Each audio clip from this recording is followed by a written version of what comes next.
welcome to Meanwhile at the Castle. It's episode 4, September 28th. I forgot what day it was, September 28th. And I'm Queen Emily. I'm Queen Deborah. And we're excited to be here with you again.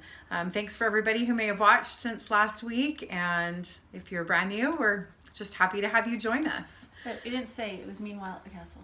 I did say that at the very beginning. You did? Yes, I did. I was paying close attention. Okay. Yes, it's Meanwhile at the Castle. All right, today we're really excited. We're going to talk a little bit about knitting, but as promised in our last episode, we want to spend a lot of time talking about quilts today. Yeah. So let's just talk about our knitting first off. Okay. And do you want to go first? Sure. Okay. I'll go first today. Okay. So I started, 3 weeks ago. It is a capelet. You are correct, Emily. Okay. A caplet was the thing that you wear across like one shoulder, like the Three Musketeers. Okay. Yes, so you were correct on that. So I am making a capelet. I am making the Muriel. Just a minute. The Muriel Paisley capelet is the. Oh, okay. Yay, that's what I'm making. We're a little farther away today because we want to have lots of room to show our quilts. So. And I am now 2/3, actually a little more than 2/3 of the way through. It's so pretty. It looks a lot smaller on here now. It feels like a lot more work than that. This is a lot of work though. That's a lot of knitting. So when I started this, it was a lot of fun. And I enjoyed every stitch. I was very methodical. It was meditative, and I would just enjoy every stitch. And now, after the 4th pattern repeat, I hate it. I'm ready to be done. You're ready to move on. I'm ready to move on. You know, because I've primarily been knitting only this. So 3 weeks of one project for me, that's a lot. And once I'm done, I swear I will have tinked back enough to have created 2 had I not have to undo it so much. So my husband blames it on himself. I said, I can't do anything else. I have to concentrate only on this when I'm doing it because of the pattern. And he says he's just too much of a distraction. and I usually do it when he's home. So that's the problem. You're just too distracted. It's all his fault. How wonderful he is. Yes. His good looks. He's very good looking.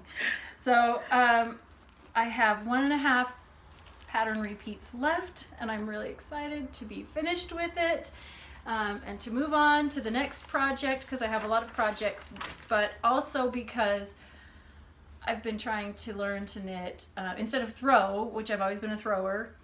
I'm trying to flick. And actually I've got that down now. That's awesome. Muscle memory now where I just do that, and every time I have to switch back and forth, it's messing up my brain, and I have to do the throwing on this because my gauge is completely different. Okay. So I can't start anything else. I feel like I can't do anything else till I finish this because I don't want to throw anymore. That sounds really funny. It does. It's so pretty though, and I really do love the color. I like it. It'll be really nice, and I've been panicking like I've got to get it done because it's getting cold, and now it's hot. But by right Monday, so today's Wednesday, and on Monday it's supposed to be like a high in the 50s. Yeah, today so it's hot. Get cold. Tomorrow it will be cold. The day after that it will be hot again. Yeah. And that's the wonderful Utah weather that we have, which I love. I do. That's that's wonderful. my first, the one project that I'm gonna have it done. I'm gonna have it done next time. You are. You're gonna have it done. I am. So let's see yours. Okay. I'll do mine after that. So I finished, and I'm so happy I finished. Yay. I finished my Hitofude cardigan, and it's really hard to show. We've taken a picture, so Deborah's going to insert that. She's the editor. But this is my cardigan. Here, why don't you hold, let's spread, just get the wingspan. Oh, yeah. Just the This is a large We're not even piece of lace. We'll have to go from side to side. Go that way. Here we go. We're going to scan it. Woo! So not only is it a very full garment, but I'm a large woman, so between the two it's a lot of knitting. I love how this turned out. I love the lace. I wish I could just show the color better. But that's a little better. That's a little better. The picture we took is really nice. There's some really fun color pops in there, and I wore this yesterday for the first time. and I got so many compliments on it. It's not a style I normally wear. I tend to wear things that are more straight because I feel like I don't need to add volume to myself. But this is really fun. It's a different look for me, and I really enjoyed it. This gorgeous yarn is by Layla. Last time I said Amy King, and I apologize. It's Layla King of King Fiber. She has just gorgeous, gorgeous colors. And this is a single ply merino. The only thing I would have done differently is I wish I would have made it longer. I wish I followed the pattern exactly, and I wish I would have added a pattern repeat before the waist and again at the end. Okay. So that I just made it just a little bit longer because I'm quite tall. The lace pattern is really pretty, and it blocked really nice. It blocked so beautifully. Okay, let's get that pattern up. Let's see if we can. It did block out really beautifully. I like it.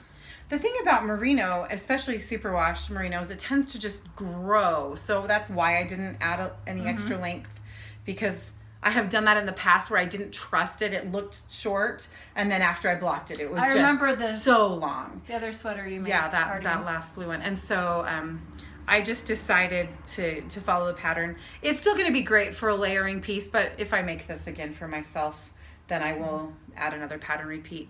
My daughter, make it again? Well, my daughter Aria, my 17-year-old, really loves this. And so she asked me if I would make one for her.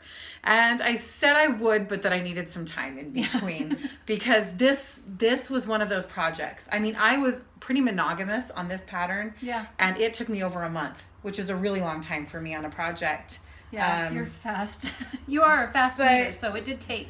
It took forever. And it felt like the rows are long. Well, it's the same pattern all the way through. Yeah, it's really, I mean, it's some slight variation when you get to the bottom in that you're doing some increases in the solid knitting. So wider spaces between the lace V's. But anyway, it was a long project. It's really beautiful, and I'm so happy I have it for winter. It's surprisingly warm.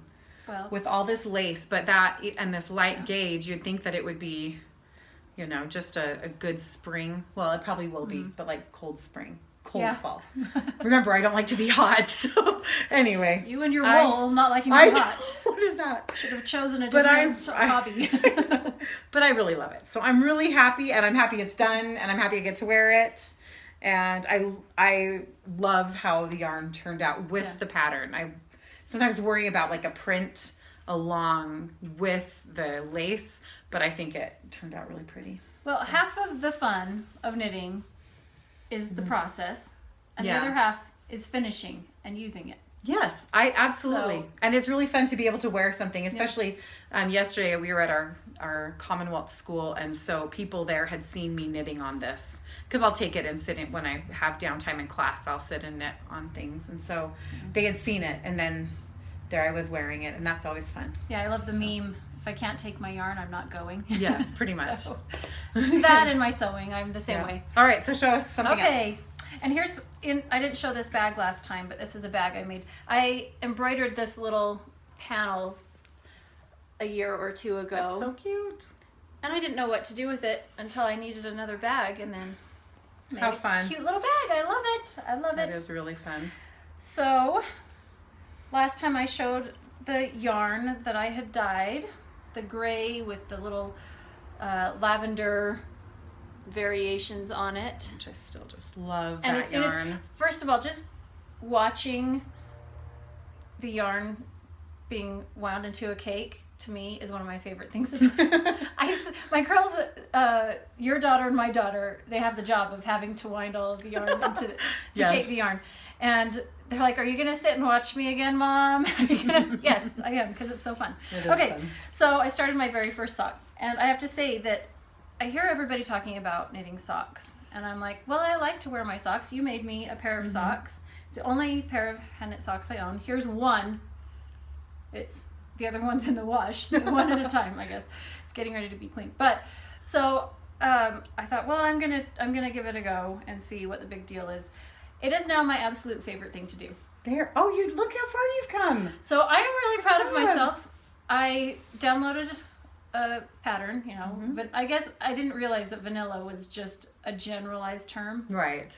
I thought there was a specific, like, here's the vanilla pattern. So maybe that's how it started, though, and then we all just started calling it that. Probably, I'm sure that's what happened. So I downloaded one, and then you started showing me, and they're not even close to the same. Oh, really? So, well, one's toe up, and they had different numbers of stitches and I couldn't figure it out, because you started showing me top down, and so I got really frustrated because unless Emily was sitting next to me, I couldn't do it. Sorry. And so then I waited until you showed me how to do the heel flap, which first of all, I agree, Emily, I do love, this is the Eye of Partridge heel flap, but I really love the pattern that it creates in the variegated yarn. I like that.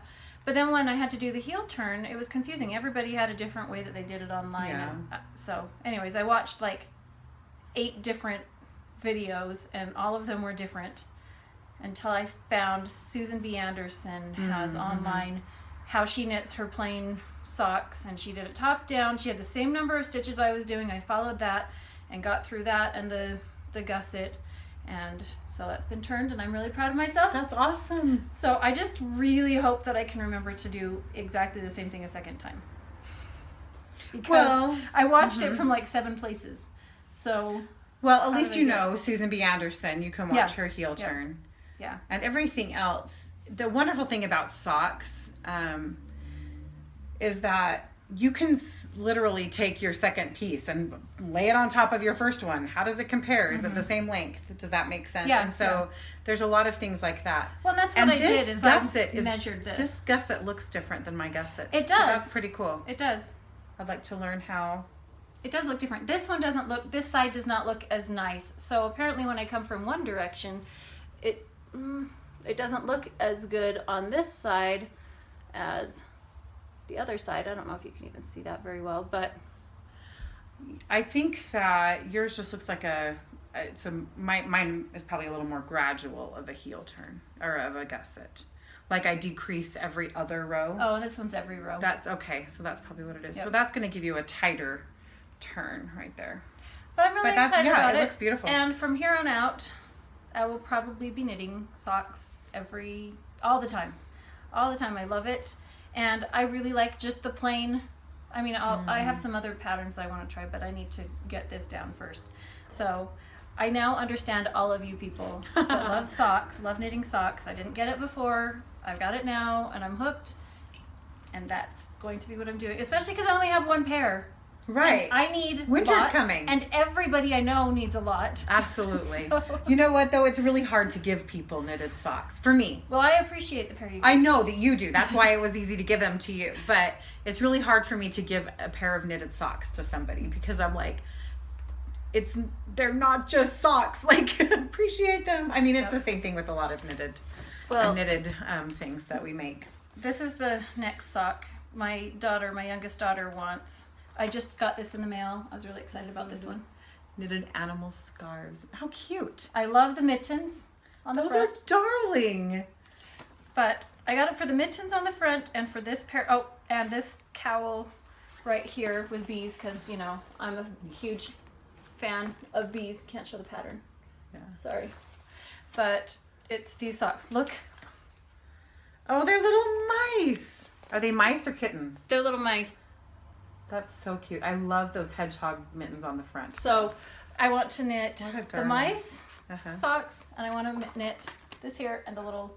Are they all children's sizes? They are, but the cowl, I can just change the number of pattern. I can think of somebody an adult I'd like to make those hedgehog mittens for Christmas. So I know what socks I'm making next, which That's they're still so just fun. plain socks. They just have little ears faces on added them. on. And... How cute. Okay. You know, the best thing about socks is that it's a very satisfying thing because you have this little bit, you know, here's your cuff. Now you get to change. Now you get to do the leg. Okay, now a change, you know, and so there's lots of little changes in between.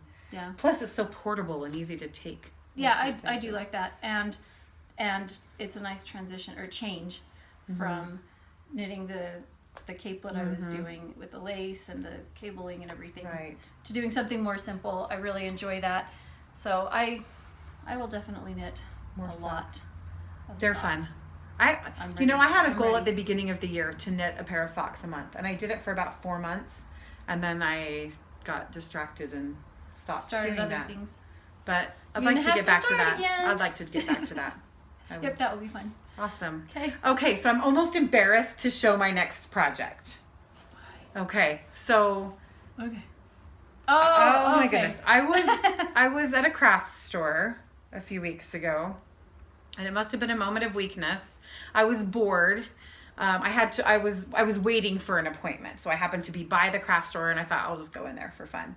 But I wandered through the yarn section at the craft store. Okay, this is not good yarn. But I found this, and it was so cute that I got it, even though it's acrylic.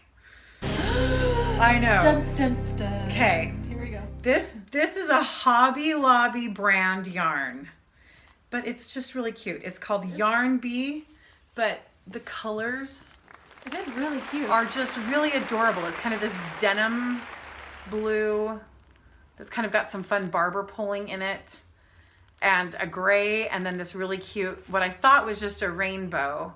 I'm going to show you how it's knitting up. Anyway, I thought it was really cute, and my do you youngest feel? daughter, it's pretty soft and squishy. I mean, it's acrylic. There's not a lot else to be said other than it's cute.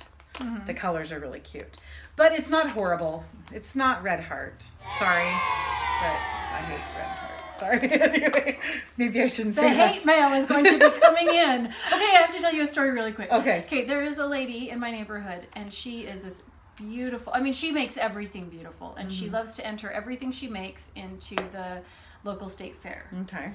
And she's always sending in these crochet and Afghans, all sorts of things. And she had done one that was an American flag, and it was quite the intense project. And she kept showing me all along the way, and it was very lovely. But it was all made out of Red Heart. And so she entered it in, and she didn't get first place. And the comments were, "This is absolutely beautiful workmanship, beautiful design that she created herself. But why in the world would you choose that yarn?" And she looked at me and was like, "Well, what's wrong?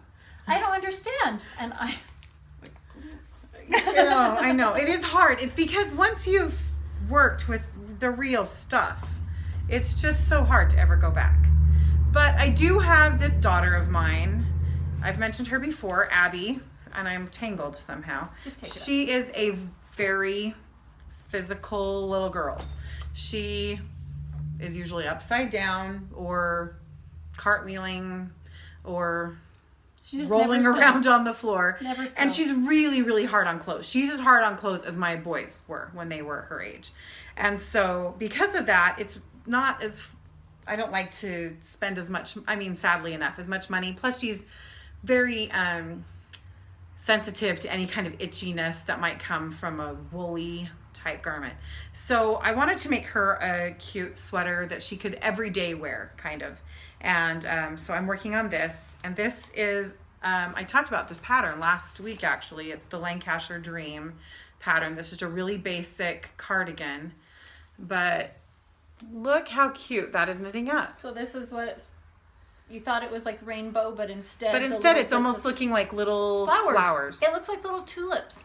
So it doesn't stay that well through the whole garment. As you can see, the length of the rows is not a perfect match. But on the fronts, it's doing a pretty good job. So Really there's cute. one front.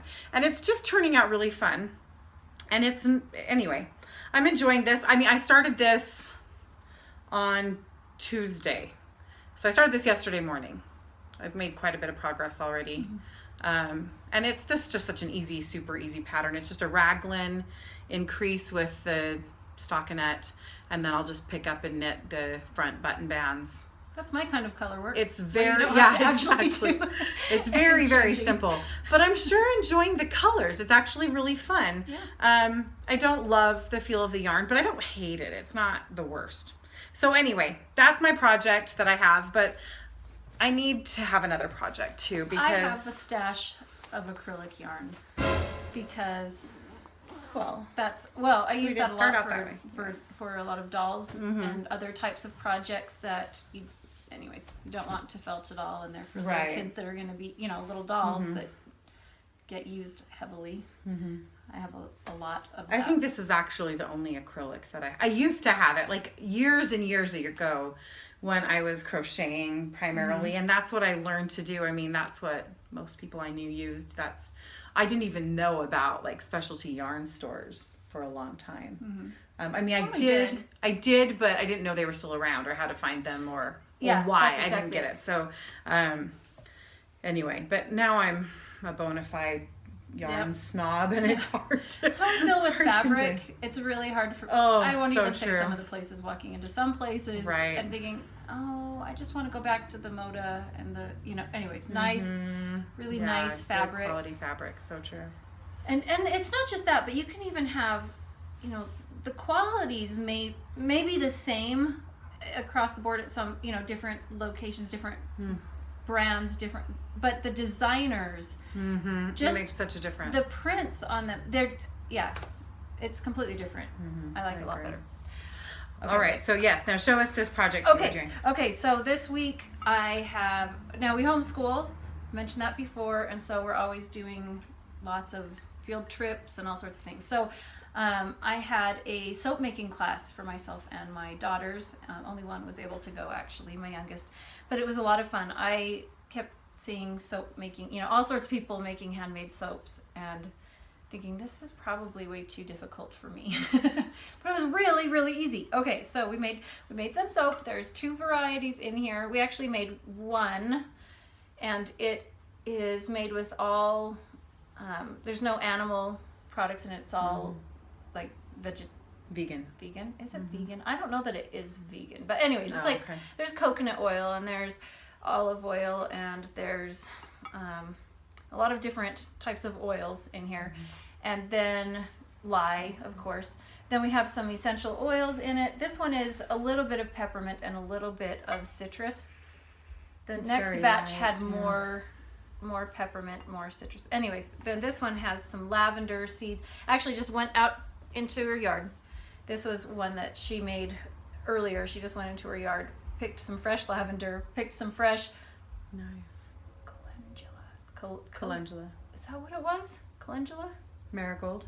It's a flower. Anyways, I think it was calendula. Just picked it, put it in, didn't dry it. She says, well, we just thought we'd experiment, and it turned out really nice. It's definitely an earthy smell, which I love, and it's so pretty. Now, seeing this as a child, I would have saw this and thought, that's like, why would you use that? That looks like a poor man's soap. But now I look at it and I think this is just like gold. So you feel it, and it's just so nice on my skin. It really is. It's a moisturizing soap, which is really nice because most soaps that we use, we live in a desert. We live in Utah. Yes, we do. And so any soaps are so harsh on my skin that we just go through, moisturizers like crazy because they remove the moisturizers from all the soaps. But I like this because it has it in it. So I've ordered all the stuff to make my own. I have to wait for like the scale to come in, which I needed for my yarn anyways, and a couple of other things. And everybody's getting soap for Christmas. Soap. Yay! If you're surprised, Wait, if you don't have me for Christmas. I don't have you. Maybe you can get some soap. I want you to be clean. So everybody's getting soap. Benefits everybody. It takes like it's for your Christmas present. Your gift to yourself. So it takes 6 weeks minimum for it to cure. So I have to start like now. I have no idea. I really didn't have any idea. Because you can let it set up for 24 hours, then you cut it. But it's so soft that if you were to use it, it would pretty much just dissolve completely so fast. So the longer you let it cure, the harder it is and the longer it will last. I had no idea. That's really cool. So I have to start on it now, but I need to figure out how to make my fingers the already men's feel better. Beard soap for shaving. That's what I want to do for my husband. Your husband too? Yeah. Okay. Yeah, for my husband. I didn't know I was doing that, but that's good to know. Good job, Deborah. Thanks for taking care of that for me. Okay, so that's the fun. That's so awesome. How fun. So we're gonna be doing soap all over the place. Soap everywhere, and I've got to figure out soap for putting in with the yarns and all sorts of fun things. That's awesome. That is really cool. All right. Well, that's really fun. So I think we're to our portion snippets from the past. Yay. And we talked quite a bit about... I've got to write this down. We have a picture to put in. All right. What's our picture that we need to put in? Oh, so we had last week on Saturday, so just a few days ago, we actually had a family reunion with my father's family. That's the Gray family. And it's been quite a while 12 years since we had the last reunion. 12 years, yep. That's just sad. Yeah. The sad thing, especially because most of us live close, like we all live in the same state. Mm-hmm. There really isn't any reason. Within an hour. Except for my dad's oldest sister's family, that she and a couple of her kids live in about 6 hours away, but still in the same state. Of us. Yeah. We just haven't gotten together for a long time. So this was really great. Our youngest sister, Alexis, organized the reunion. And it was really simple. We just got together on an evening at a park, and the little kids got to play, and we just visited. And had a potluck. Yeah, had a potluck meal. And a piñata. Yes. So our grandparents, that was a tradition. Christmas. They would, they loved to go to Catalina. And they would, and I think that was how that got started. I could be wrong, but I'm pretty sure they brought back a piñata from Catalina one year and did it at Christmas time. And then it just became a tradition, and we would do that every year at Christmas. And so that's a great memory we have with our grandparents. So in their honor, in their memory, we did that piñata, and that was pretty fun. What are we talking about? We were talking about the piñata. Okay, pause again. Okay. All right, so we were, I can't remember, hold on. I know we had to pause for a minute. My girls came home. So I lost my train of thought. We're talking about piñata. That's right. With our grandma. So, anyway, they would bring a piñata. We would do it at Christmas time. And it was hilarious, though, where she chose to do the piñata in her house every year. Yep, in her kitchen doorway. Right. And my grandmother was very concerned about anything ever being out of place or damaged at all. And so in a kitchen doorway with a bat and kids blindfolded, seems like a recipe for disaster. Especially because just right around the corner was that cabinet where she kept her china. Yes. I forgot about that. But you know what? Everybody was always so cautious and careful. We were, and there wasn't ever a problem. There wasn't. It all worked, and it was so much fun. Yeah, that it was. We've continued on as a tradition, throughout my childhood after she passed away, and we do that now with our children when we get together with my parents. So for Christmas. Fun. But one of the things that we kind of were talking about, Deborah and I, after the family reunion, and a little bit at the family reunion, we got to see our Uncle Don, and Uncle Don is just the sweetest, best man, and his wife Jerry is our dad's second oldest sister. And she's the one who taught you how to knit. Yep. And I think she might have offered to teach me, but I wasn't interested at the time. It was so fun. Yeah, and lots of fun memories. She's the one who took us both the first time to our first visit to a real yarn shop. Yep. So I went. It's not there anymore. I don't even remember the name of it. Any of the yarn shops that we went to when we were younger. We were pretty young. They're not there. But I remember walking in and seeing all of the cubbies, cubicles with yarn stashed in it. And, just thinking that it was so much fun to see all the wall of color. And that's just one of my favorite things, just vibrant colors. Right. And just having her say, look through and see what you like. Okay, where to begin? I was probably 12 years old, I think, when I went, and I didn't know anything about yarns. I didn't know anything about if it was a fingering weight or if it was a worsted weight or DK or anything like that. I'm just learning that now, but I would look through and I'd say, I like this color, and should look at it and, no, that's not going to work. Let's try something else. And of all of the colors I could have chosen, and all of the yarns I could have chosen, I went with this hideous mauve color it was the 80s, and that's what I chose. Well, it's hideous looking back on it, but at the time... Even when I was knitting it, and I got back and I was thinking, why did I choose this color? I don't know why. That's funny. I probably didn't actually choose the yarn now that I'm thinking about it. You probably were guided into that yarn. Yes. It was probably a little bit more affordable because she bought it for you. She bought all of the knitting supplies. She bought Right. needles, she bought stitch markers, and she bought the yarn, she bought the patterns, she bought everything. So, I mean, That's a very generous thing to It do. is, I mean, it that's is. not a little expense Yep. for somebody. So, but she was really kind in wanting to include you. Yep. And well, anybody who wanted to learn, Yeah. she would offer to teach them. She's quite ill now, and she wasn't able to be at the reunion.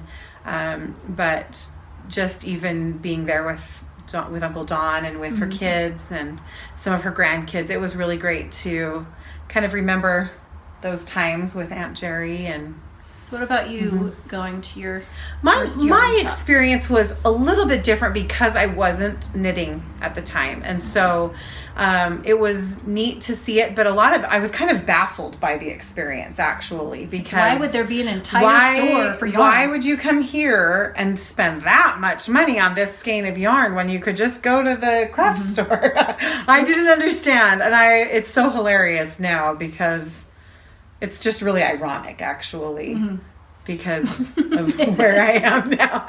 But I didn't understand it well. But the thing that really did make an imprint on me was seeing somebody who was so devoted to any kind of a specific craft or skill, and how much she loved it and thrived there. She did. And I went to a different shop than the one you mentioned, or the when we were talking before that you told me about. But it had a lot of embroidery and like cross stitch and other kinds of needlework supplies and patterns, and not just yarn.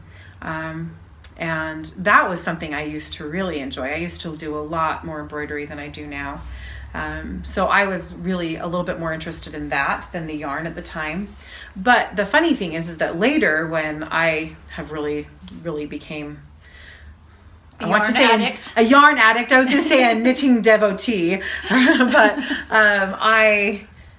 I kept looking back on that time going, oh, I know there are yarn stores out there, because I kept looking for them and I didn't know where to find a good yarn store, but I knew it existed because I'd been to yarn stores with Aunt Jerry. So, You know what Aunt Jerry did, though? She took all of the things that she knitted there to the yarn store to have them blocked. That's She true. didn't block She any didn't of block them herself. So when I was knitting and I was saying, this doesn't fit quite right, just don't worry. They'll take care of that when they block it. And so I didn't actually know what the blocking entailed, but I knew that it was something magical because we dropped it off and they measured me and then they blocked it and I got it back and the sleeves were this long. So it was a magical process. That's what I was talking about how wool stretches. So I thought maybe, the measure twice, cut once, measure twice, block once, kind of thing. It was... Yeah. measure twice and then knit accordingly. Yeah, exactly. But it was your first sweater, so that's it cool. was. It was a lot of fun and a lot of fun memories with my aunt, and it's sad that she's so ill right now, and I even had one of her patterns that I've had for the last 10 years easily that I took to the family reunion thinking, oh, maybe I'll see her and give it back to her so she won't hold that against me. I still have it. So, oh, that's funny. okay. Well, okay. Right. Let's talk about quilts. So we said the last time we went to the Springville Art Museum. They have a quilt show every year, and it is always the month of October, but this year it went a little bit longer into September. August into September. Yeah, I'm going the wrong direction. August into September.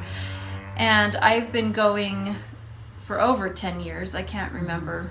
My oldest was really little, so I don't know. And it's really fun. But summer is always so busy for you, you don't always get to go. But this year, you and I and Mom went. That's right. And our girls. And all of your girls? Both my Your girls two and all girls 3 and of your mine. girls. Yep. It was a lot of fun. So at the quilt show, there's always so many really fun quilts. So we wanted to talk about a few of the quilts that we saw there. So first of all, why don't you talk about the quilt that you liked? All right. So there were a lot of really fun ones, but one of the ones that I really enjoyed was called African Missions, and it was by Connie Sutterfield. And this one was a really fun one because so many times quilts are made, like all the quilts I've made are very much this block, that block, this block, and they're they're just patterns, which they're beautiful, and I love that about quilts. But this one, I really felt like it was really more of an art piece. It showed all these different kind of scenes from these African missions, and you could really tell there was a lot of personal connection from the quilter to the story that she put in. Plus, the colors were just so gorgeous, very vibrant, right? Yeah. Which, of course, fits with the theme of the African, what she called it, African missions. So I think I took 2 pictures that I will have already shown. That's right. And I liked that one a lot. I don't typically love quilts with a ton of black. I don't either. And so I loved it. But that, I mean, it was just beautifully done. It was so beautifully done. Yep. So one of the quilts that I liked, it was called "There's No Place Like Home," and it was by Bea Kolaski. Bea Kolaski. And I liked just the overall design of it, because needle turn applique is something that I really like, and I liked the colors, but I don't know, it just spoke to me. The overall pattern of it was really fun. So I had a picture that we took of you and I and our mom, our lovely mother, so standing in front of that one. And I think that I just typically like those colors because there's enough contrast to see all the applique design really well, and the blocks really well, and I liked the homes. I thought the houses were really cute. They were a darling, and it is very, I mean, for, sake, the pun is not intended, but it was a very homey, cozy looking cottage kind of feel to that quilt. I mean, not just in the fact that it had homes on it, but the colors. Yeah, there were a lot of quilts that I thought were really stunning. Like the designs, the colors, the quilting were just really stunning. But I liked this one probably for that reason, because it did have a homey feel to it. So I think that, I don't know, we won't put any other pictures in. There's so many to show. Well, I do want to talk about the one more, which was the Viewer's Choice Award. So the one where people who had gone to the quilt show could vote on their favorite. And they voted on the one called "Let Us Walk in the Light" by Mary Hutchings. And it was unbelievable. I wouldn't have even, I mean, it's a quilt. And it's definitely quilted. It's fabric pieced together in little pieces, tiny it's not little pieced together. Pieces. Well, they were. It's all applique. It's all applique. But I meant layers of fabric, and then it is quilted.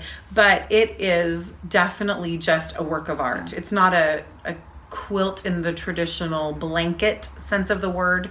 But wow, it was so really stunning. And what was so neat is as we were standing there looking at it and just admiring it, and we kept commenting on, oh, look at this. Look at every little individual leaf. So intricate. Every little detail.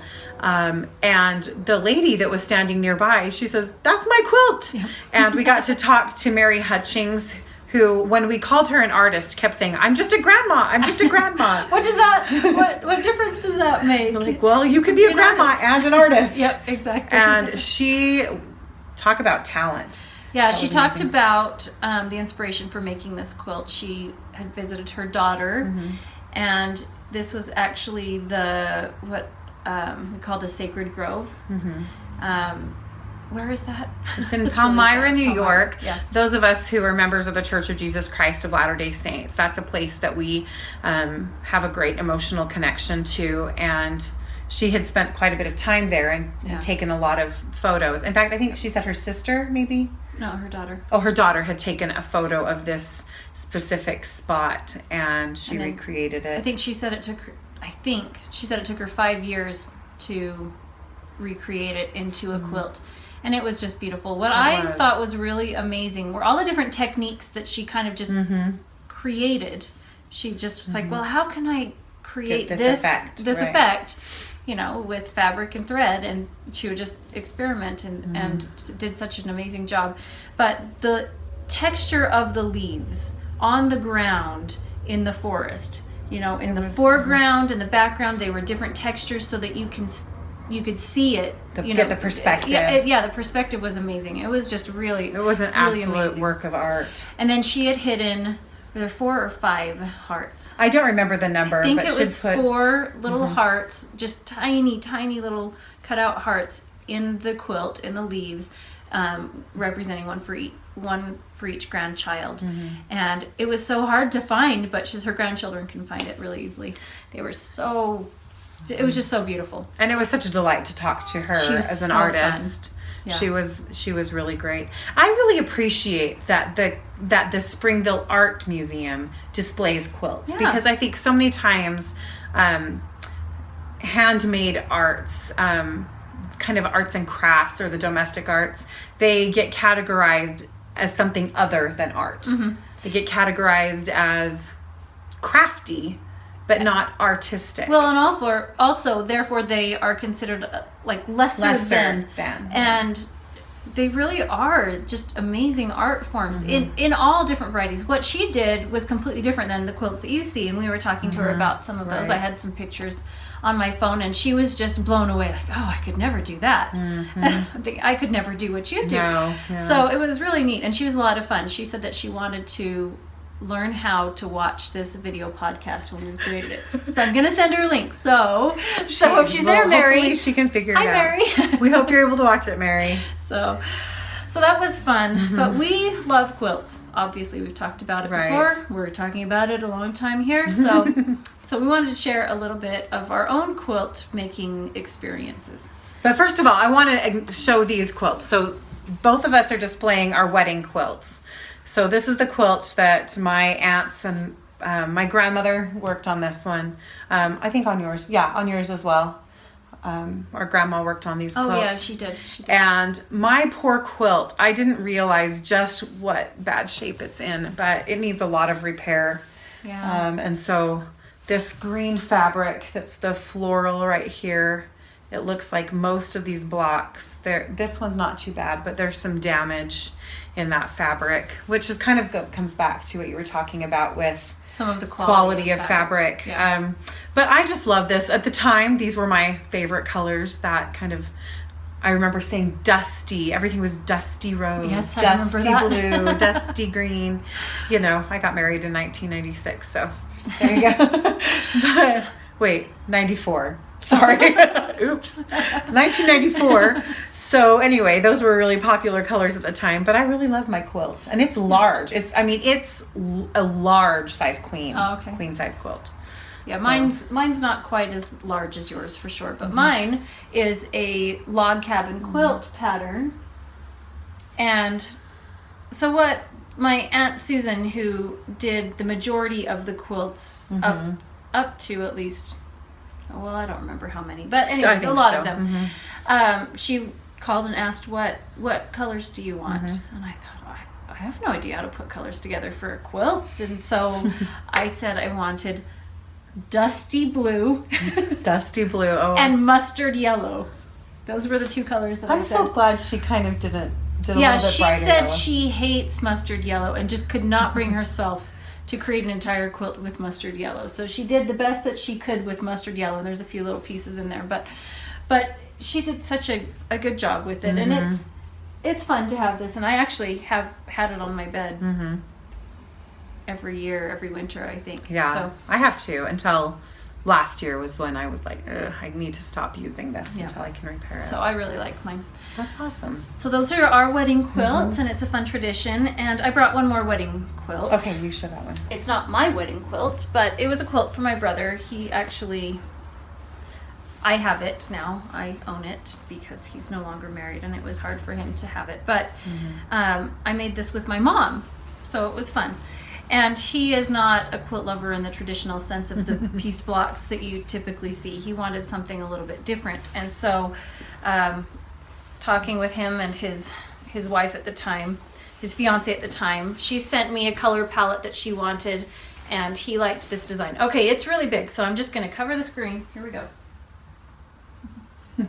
Anyways, it's just a whole bunch of flying geese, and they're really large. So it was pretty quick to put together, but there was no time for hand quilting, and my mother actually sent it out to be machine quilted, and it's very pretty. It I is like really the machine beautiful, quilting. and I like that it's in the contrast color in the green. Yep, with a variegated thread that's really pretty. So you can see the color or the pattern on the back actually a little bit better. That's ready to show it.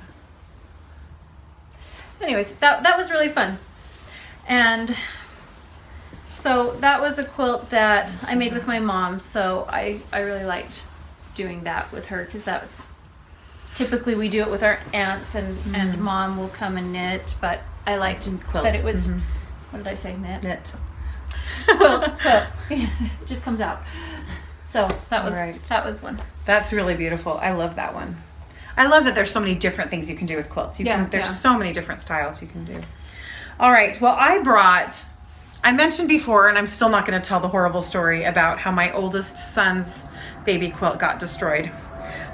But I'm going to show you the ones that I have for my other 3 children. Okay, I don't remember that story, so...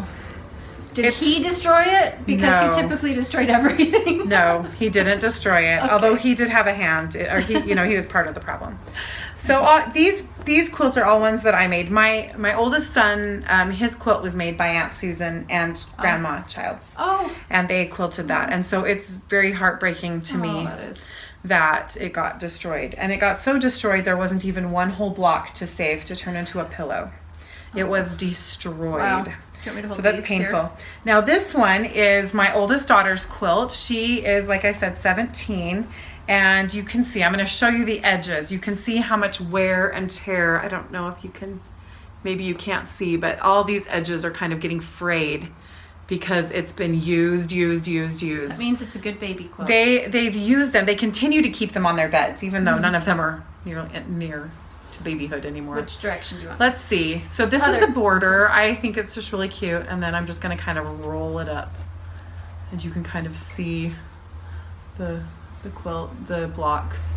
It was very simple. It's based on a 9-patch block, and here's the back. It's all hand quilted, and I did the entire thing. This was the first quilt I ever made completely on my own, and I'm very proud of it. And there's something amazing about working on a baby quilt. I love baby quilts. Yep. They're probably my favorite because, first of all, they're a nice small size, but there's just so much tenderness, and you can just picture that baby all wrapped up or enjoy that baby all wrapped up. That's really pretty. That's a really fun one. It's had a lot of use. The next one, I actually made both of these quilt tops when I was pregnant with my 3rd child. There's one quilt top, or one quilt block. There we go. Let's open it up and go across for a minute. So we'll hold it up there. Yep, I'm peeking around to see. There we go. That's and then this other one, because I didn't know if I was having a boy or a girl, and so I made both of these at the same time. But then when I found out that I was having a boy, I finished this one, which is, variation on a flag quilt. And then I made that one for Isaac. And it's really fun, and it's actually held up quite well, surprisingly. And then when I was pregnant with my youngest, and I found out she was a girl, then I finished up the quilt that I showed, this one. And so this one's Abby's. And I find that I really love quilts with a lot of white. Yeah, white or cream. Well, because there's enough contrast for all of the other fabrics to really stand out. Right. That's what I found with one of my quilts that I started that I'll never finish. There's just not enough contrast for it to look really nice. I know. I have the same thing in a quilt top that I probably, I don't know. If I finish it at all, I'll probably cut it into bags or something like that, because it's just not that exciting. And the black quilt that we saw at the quilt show that we showed earlier, the African missions, that's why the black, it is so nice in there, because all the other colors can really pop out. And they're really vibrant colors, so they do pop out. It doesn't look muddy at all, which if you don't have enough contrast, things tend to look really muddy. We should talk about what this quilt is. Well, I'm going to do that one in a minute. Oh, okay. Okay. I'm going to get to my very first quilt I made on my own.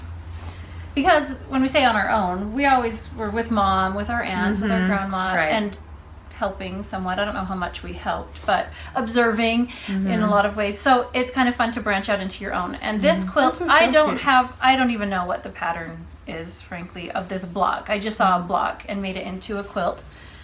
And these fabrics are extremely dated, but it was fun. These are little bunnies that have these ears. The idea was that I was going to tack them in different positions and put little eyes on, and I never got to that. It's so cute how it is, though, even just the flop. Yep. I bet as a kid, your girls played with these a lot. So it was really fun, except for they're always droopy ears. I learned with this one, well, I hand quilt it. I did not do enough quilting. I mean, I've got this entire border solid. Yeah. There's no quilting in that at all. And so it just does not hold up really well. So you need more quilting. So that was my first quilt that I made. And because she was my first child, and your first child, apparently you love more than all the rest. No. No, we're just more ambitious. Exactly. We get more realistic as we go along. This one I wanted, because this one was really, I did the cotton batting in the center, and that's really thin, but I wanted a really warm, thick one. And so this one has a really thick one. And this is a split rail fence quilt block, and these are all fabrics that I took from your stash. You donated, except for one. This one. No, I thought this one might be in this quilt. I didn't own any fabric of my own at the time. I just went to your house and you were sewing. And I'm like, well, I want to sew something. And you had this little, I mean, it was a little scrap of this yellow and the green. Was a baby blanket. Actually, it was the yellow and this one, and I bought the green in it. This fabric right here was baby blankets, wasn't it? Yeah, it was for making receiving. Like so some blankets. are flannel, some are just the quilter's cotton. But I loved this one. This one I loved. It is very fabrics. thick and fluffy. Very simple, but we've used this for every child. Because it's so warm. And so that was with my first child. My second daughter, I was experimenting. Well, we go through phases of different styles of things that I like to make, and this was very shabby chic, somewhat Victorian. But I was learning this technique. You can't see it anymore, but on all of these plain muslin blocks, I was doing what's called fabric pounding.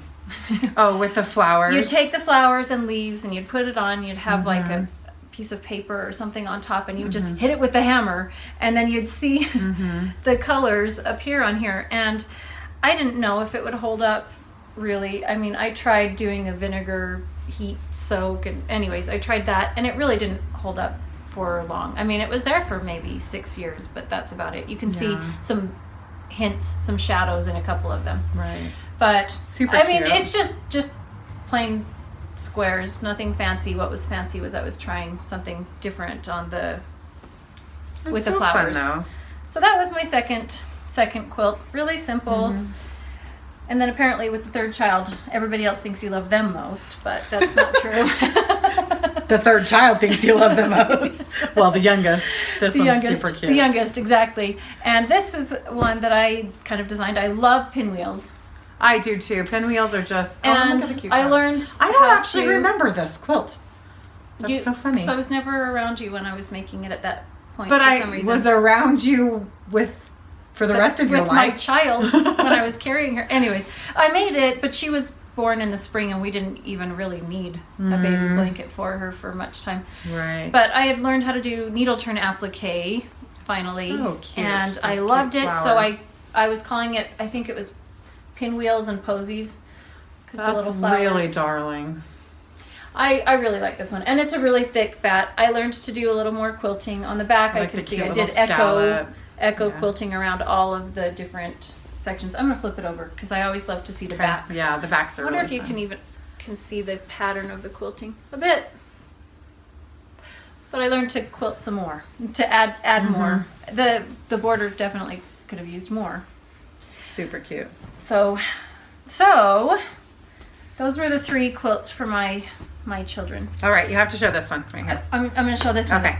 So we went to the quilt show, and the first quilt show I went to, there was a red and white or red and cream quilt hanging in the basement there, and I loved it. And everybody just kept like, oh, okay, no big deal. But I loved it, and I wanted to make my own. So our church was having a class, like a weekly or a monthly, I don't remember, class, quilting, piecing class. And we were just doing a sampler quilt here.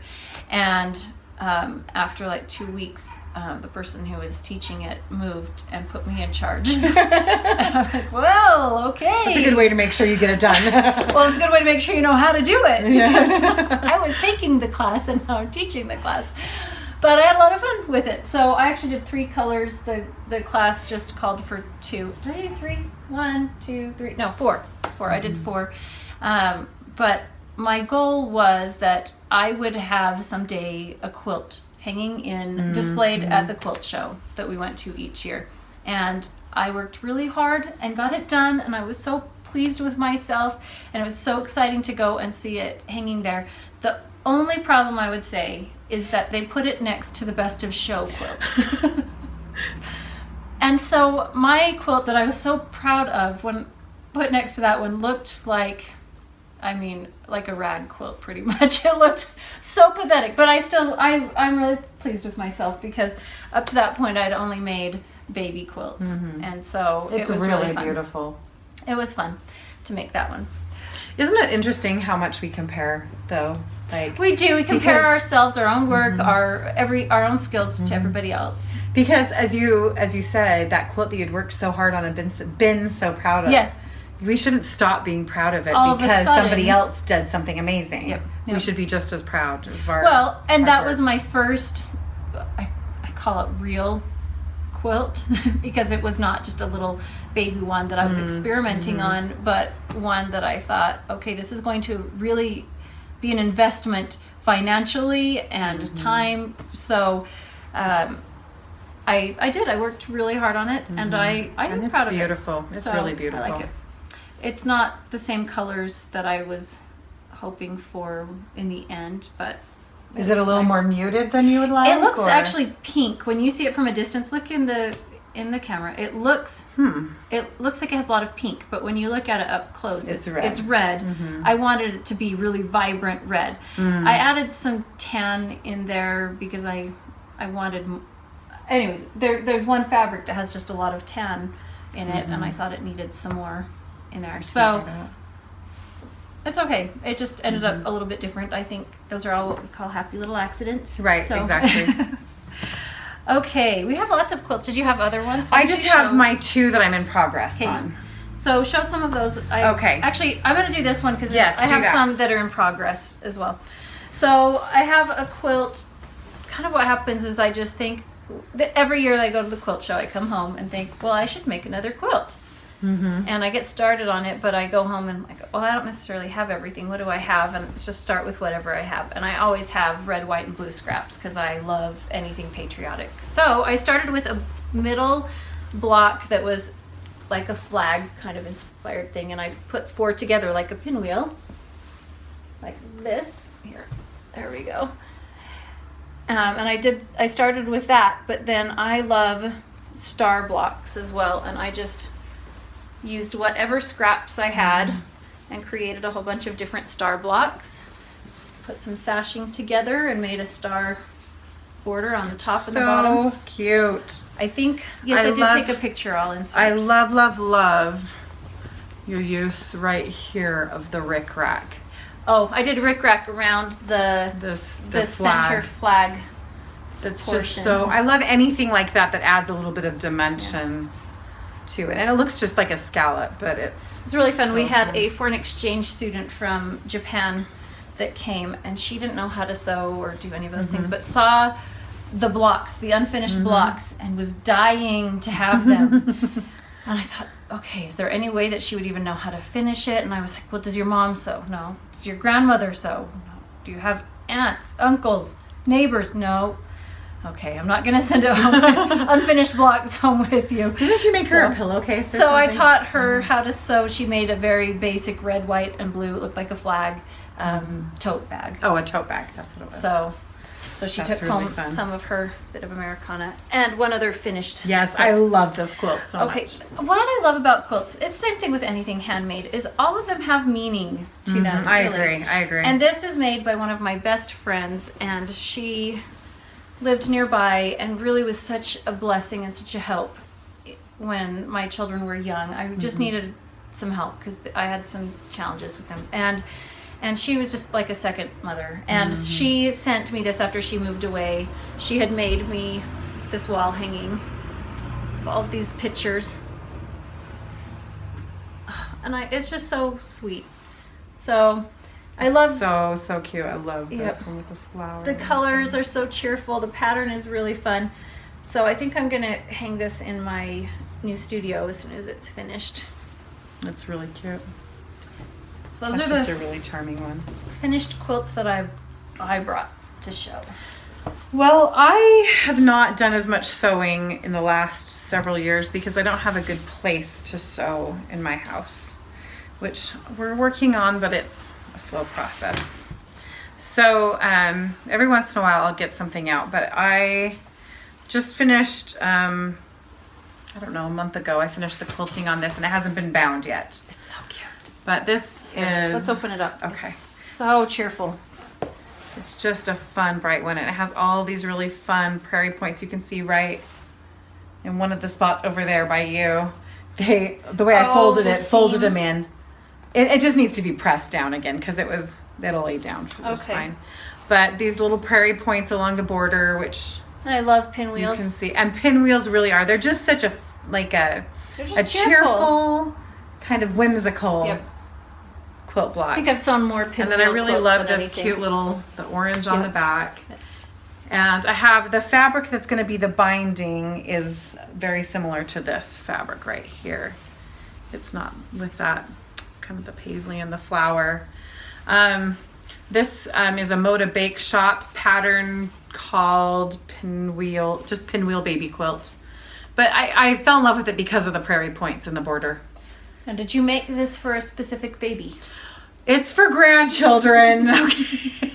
This is for me to put Gotta get a head start. in my stash. I'm really hoping my kids all decide to have children since I've got a stash. I hope they that have girls. I hope they have girls because...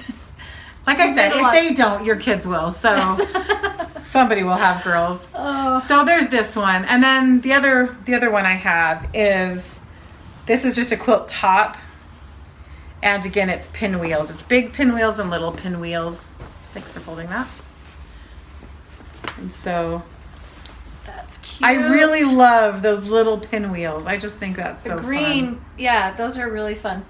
And I think I'm gonna bind it in this kind of corally color right there. And the backing, I'm hoping I have to find another. I have a whole bunch of that fabric. Oh, well there, I just found it. Wait, did you need it? I need it back. That's what I was just about to say. Need it back? Wait, no, I bought some. I need a back. Oh, I don't know if for it's enough. this quilt. I don't know if it's enough for that, but we'll have to see. Well, we'll see. I'll see what I can find. I was looking at it thinking, this Well, I fabric started is to so say- familiar. I hope I can back it in this polka dot, and then you're like, I have a whole bunch. Oh, no, Anyway. I don't have the polka dot. Sorry, I have the teal orange flowers. I don't have this polka dot. The polka dot is what Actually, I'm I hoping do. to back. I thought you probably did. It looks like a U kind of fabric. I love it. Anyway, I just thought that was a really fun one. And again, it has lots of white. All my quilts that I really love tend to have a lot of white in them. Yeah, it just makes everything pop. But I think I get stuck in a rut. I think because I mean, if you look, hold that one up. I know, they all look the and same. hold this one up. But I love them. And the other baby And quilts this one. that you have there. Look, that looks the same. They all look the same. But they're so darling. They are. Can you ever have enough like this? Probably not. I doubt it. So I think you should. But continue. I would love to make. I've seen a couple of different pictures of teapot blocks. Oh, that I yes. think it would be really fun to do, similar to the one that Judy made for you of the pictures for my studio, if it ever gets finished. Okay, I have a whole bunch of unfinished quilt tops, but I'm going to show 3. Okay. Actually, there's 4, so I'm going to have to be quick. So the very first one is the quilt that I made for my brother for his wedding. They're flying geese, and when you make flying geese, especially really easy flying geese, you use a rectangle and you use 2 squares. You put the right sides together, sew on an angle across, and cut off triangles. Well, there was so much waste that I thought, I bet I could make an entire quilt with that. And lo and behold, I can. So I've been piecing them together into this zigzag, into this chevron print. And I'm doing kind of a, what is it, ombre effect, like a gradient. A gradient, yeah. So it's starting out with the brown and darker greens, going into the lighter green, going into teal, and then I have a lot more of darker teals and blues. And this should be a twin size quilt made from the scraps from the queen size. So no wonder that quilt was so expensive to make, because we're actually making two. But it's really fun to get two quilts out of, one. So that one I've got the top halfway pieced together, but everything's already cut, and I have the squares together. I just have to put the squares into a row. And then this is a quilt that I started when I started to learn how to do hand applique. Let me find a good find the spot you want to show. Where it's on the other side. I had tried learning to do some hand applique for, I don't know, many times, many years, and I couldn't figure it out.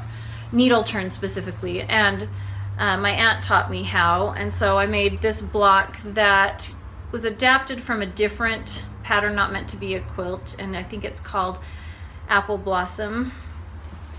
I'm not sure because it's been so long, but I made 4 of those little panels and then bordered it. It's not done, obviously, with some branches of some other blossoms that are going around it. I have a whole bunch of leaves to add on here, but I was just trying to go for kind of an oriental theme, obviously. And I really like the colors of that. It's a queen size quilt top. That is very ambitious. But it's taken me years, because if it takes me too long to do anything, then I set it aside for a while, and then I'll come back to it again and work on it for a little bit and set it aside for a while and come back to it. Right. I mean, when I see people that it says, oh, it took me an entire year to do that quilt top, and it's got all of this applique, I mean, just tons.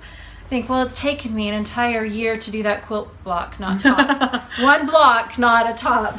So, but that is because you're working on other things. I do work on a lot of things. Okay, I have one more of mine and one more heirloom. Oh, I'm excited. So I love heirlooms.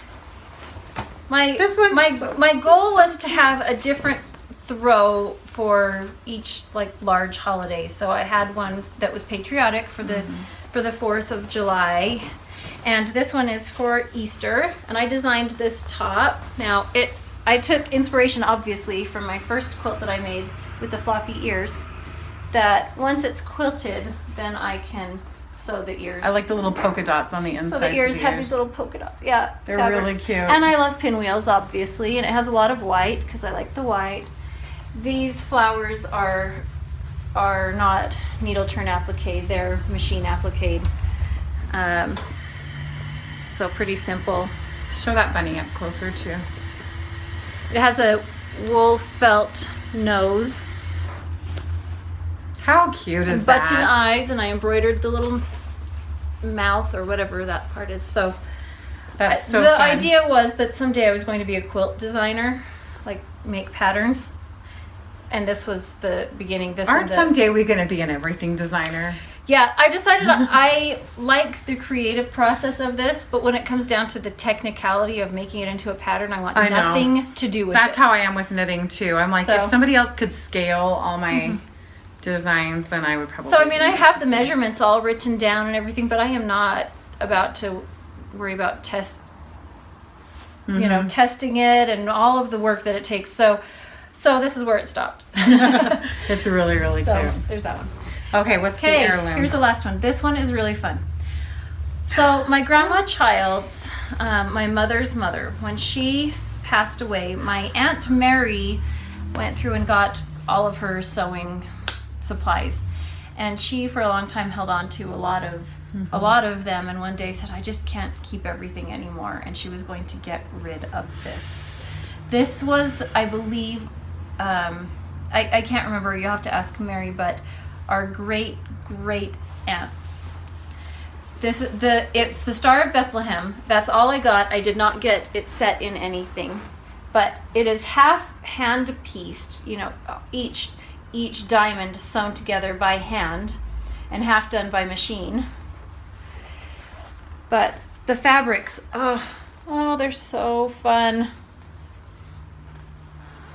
So I saw this and thought, you cannot get rid of it. And she says, well, the center, it's really worn. I don't know if it's going to hold up.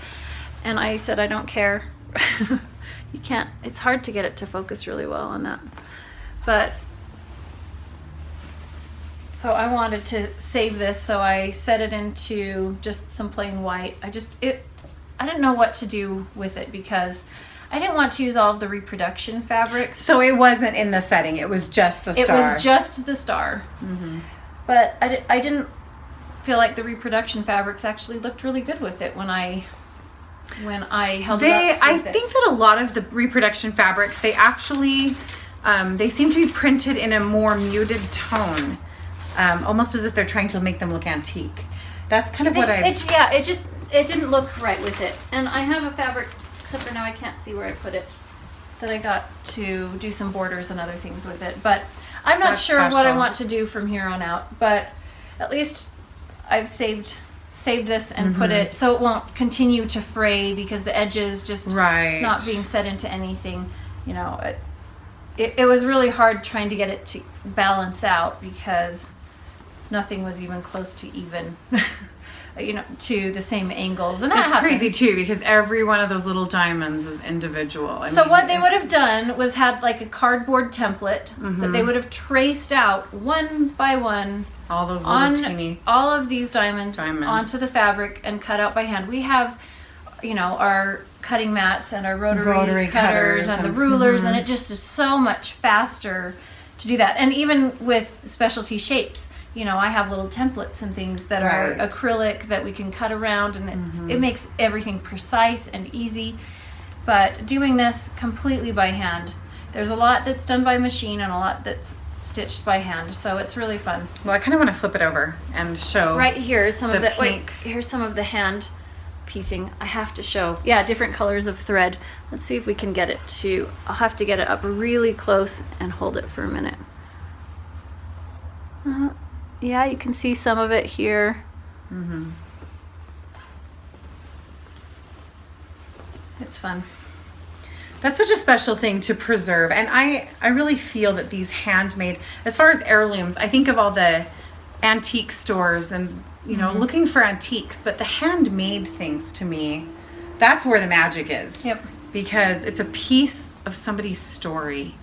I mean, it's a piece of their time as they sat there and stitched. And you wonder, sacrifice. It is a sacrifice. But you know, usually when you're doing something like this, it's for somebody. You know, who was she making it for? What was the gift?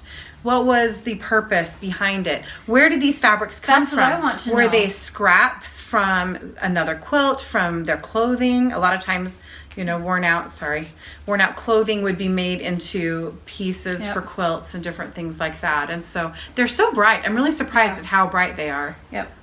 Yeah, Mary knew who had made it, or she was quite sure she knew. But this was in Grandma Child's things. Yep.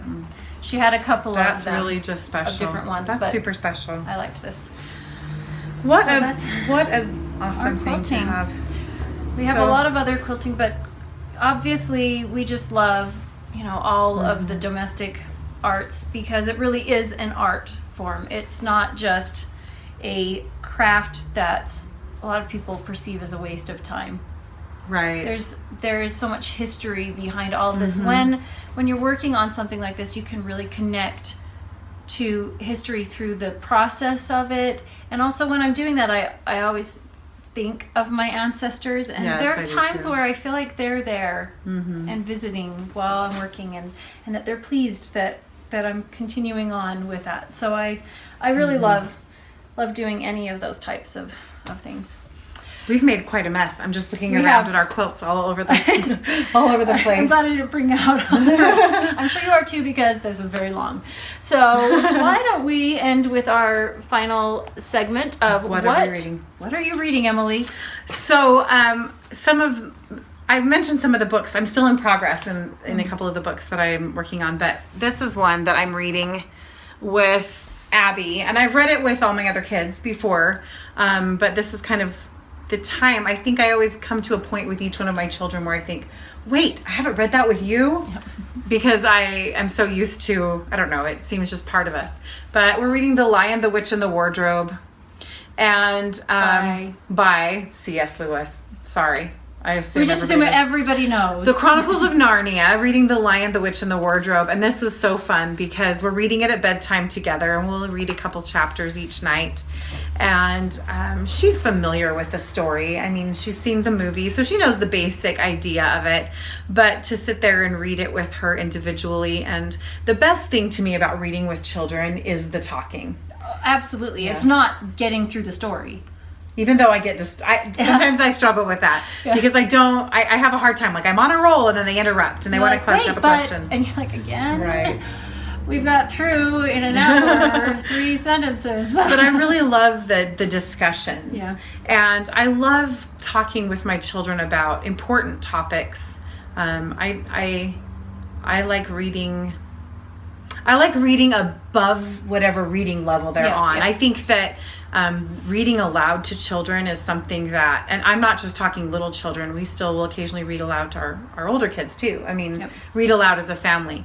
But reading aloud is a way to experience stories and have great discussions. And I think that can get lost sometimes when we start to worry so much about what is their reading level. And I'm not saying that's a bad thing, but I'm saying when that becomes our only focus and we're only worried about their reading skill, then we lose the content. Because if they're only reading at the skill level, how much content are they getting when they're an 8-year-old or a not as much as they need to grow emotionally, because that's a really important part. There's a book called The Read Aloud Handbook by Jim Trelease. I believe that's how I gotta write this down. That I highly suggest that you read. Right. Let me write this down. Well, and it's if we're only worried about skill again instead of content, because Abby can understand so much more than what she can just her skill level. And she's a good reader, but and this is not even the best example of that, because this is a fairly simple book as far as there's still a lot in there that it's definitely written from a different for culture. Children. That's true. And so that makes it difficult to read if you don't understand the culture, to understand what the words are. And so there still is. It's definitely written for children though. And for smaller children. But it's just the best. I mean, and I have not read all the Narnia I'm books. shocked. I know. But I'm in the process. I thought, well, we'll do it together. So Abby and I are going to read them all together. And so we've had some in my family, some of the best discussions, some of the most insightful discussions through reading that series. I mean, about death, about so many things that have really been quite impactful discussions that I remember really well. And I do have to say, along the lines of reading aloud, that a lot of the times you hear people whining and moaning about their teenagers. Just, teenagers, and there's, and communicating with them. And I was in a discussion one time with some friends, and one had a teenage daughter, and she was moaning and whining about it. And I thought, I was pondering, do we have to have this type of relationship with a teenager when they become a teenager? Do we have to? Is this something that's just unavoidable? And I'd been pondering that, and the inspiration that came to me was that I needed to read aloud with my children. I needed to always be reading aloud with them. It doesn't mean that I do that every single day, but I have been very consistent with it throughout all of my children's childhood. And the reasoning with that is that no matter what is happening in their life, there is always some sort of ground that you can discuss that is common ground. Yeah. Something that you can discuss that's common ground, so it's safe. And along with that is that the discussion part, it's not just about the reading. It is exactly what you're talking about. The discussion is crucial. Without the discussion, you're missing out on the best best part. Well, and I think there's also the fact that when I'm in the habit of sharing, I wanted to share this story with you, or I think it's the same with a movie or music. I wanted to share this thing that I love with you. Then you've created a relationship so that then they will in turn, I want to share this with you. I want to share this song, or I want to share this story or this book or this movie. And we're in this habit of just giving that piece of ourselves to each other and then discussing why it's important. So we just have built that foundation of communication, and I think it's been a huge blessing. My oldest daughter, she doesn't have the time to sit and listen to me read with the kids anymore. She has so much of her own reading that she needs to do. That's my fault. I'm the one assigning her the reading. But the thing now that's happening is, I've read a lot of the books, and if I haven't, I'm reading them at the same time as she is, or ahead of time. So when she's reading it, she comes up and wants to talk with me about these things. So we're still having those discussions. I'm just not sitting there physically reading it to her, but we're having those discussions now, and it's been really great. Like understanding the times. We have had many opportunities recently to discuss this when we've had interactions with other people and want to discuss what's happened. So it's been really good. It's been a blessing. Okay, I've got 2 books that we're always reading a whole bunch, but I brought this one up before that I'm reading. It's actually three books.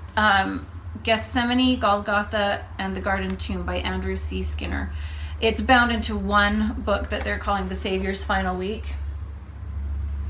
And I've finished Gethsemane, and I'm on Golgotha. So Gethsemane obviously is about the atonement in the Garden of Gethsemane, and then the next one is about Christ's trial and his crucifixion. And I don't think I could recommend this enough, because I thought you were going to say you couldn't recommend it. No, I don't think I could recommend it enough. It has been so wonderful. This is what I'm reading in the morning with my gospel studies every morning, and it has been so wonderful that I was thinking, I want to share inspirational messages each time, but there's just too much in here to share. I do want to point out that we're both LDS and otherwise known as Mormons, and so that book is definitely from that perspective.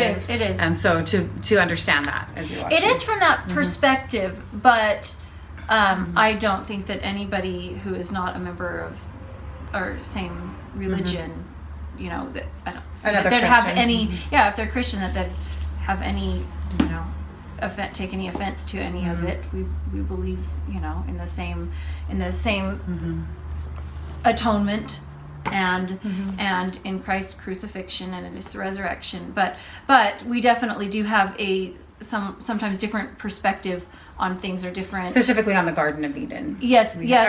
Garden of Gethsemane. Gethsemane, we do. But that is something that's important for when we're talking about some of our beliefs. But for everyone, you have your own, and that's great. So I am also reading Harry Potter and the Cursed Child. I won't give anything away. Don't give anything away. I really didn't want to read this one. I mean, I wanted more Harry Potter. Who doesn't? I do. I love Harry Potter. I wanted more Harry Potter, but I was put off by the fact that this was all in script form for a play. And I thought, I'm going to give it a shot. I'll start reading it. And it is a little bit different because of that. And you had mentioned that eventually kind of just disappears. You don't notice it anymore. And I'm kind of getting there. So I can't really give much of an opinion on it yet, because I'm only, a tenth of the way into it. But I hope that soon that type of format, the script format, will kind of just disappear, because I feel like it is kind of getting in the way of me just reading the story. It was really helpful to me to picture it as a stage production instead of just kind of when you read the regular Harry Potter books, you're just picturing it as reality and you there kind of as an observer. But when I pictured this as me sitting in the audience and watching a stage production, then I got way more into it, and it made me really, really want to see it. Okay. Because I love stage productions. Coming out this year? Where? I think it's already I don't want to. I may be wrong, but I think it's already been performed. But I could be wrong. I could be wrong. I don't know. Lucky you. If you're in the UK and you can go see it, then oh man, are we jealous? Yeah.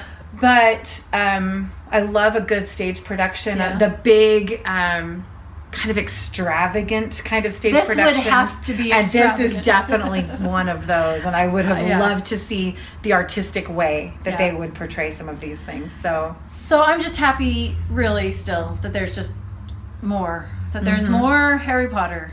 And I know that there's a lot of controversy in some of our circles about, allowing your children to read Harry Potter or not. But frankly, I think that the series has a lot of the same, where you can have a lot of really deep discussions, just like with the Chronicles of Narnia. I agree. Some really, really good discussions about life, just Always. everything. And so I really like it. So that's what I'm reading. I always All love a right. good hero story. Yep. All right. So Emily, Yes. where can you be found online? I can be found on Ravelry as E.G. Clausen, or on Instagram as Salt City Knits. And you'll see a lot more from me on Instagram than you will on Ravelry. Although I've decided I can't try and go back in time and recreate all that over a year worth of projects I haven't posted. But I'll probably post my Hito Fude cardigan on there and start there. So yeah, come find me those places. Okay. Also, both of us can be found. Meanwhile, at thecastle.com is where you'll find this podcast and any articles that we post as well.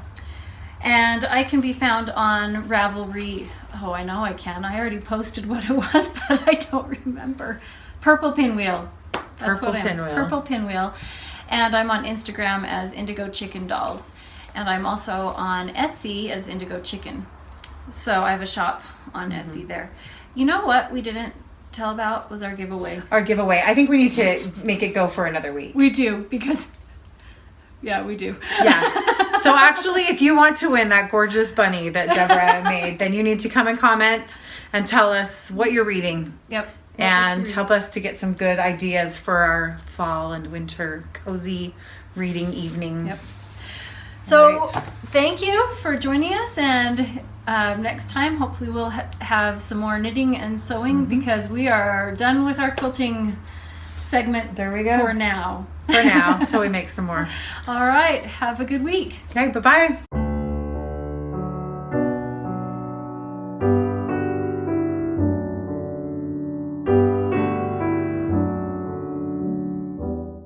Hi, I'm Queen Emily. I'm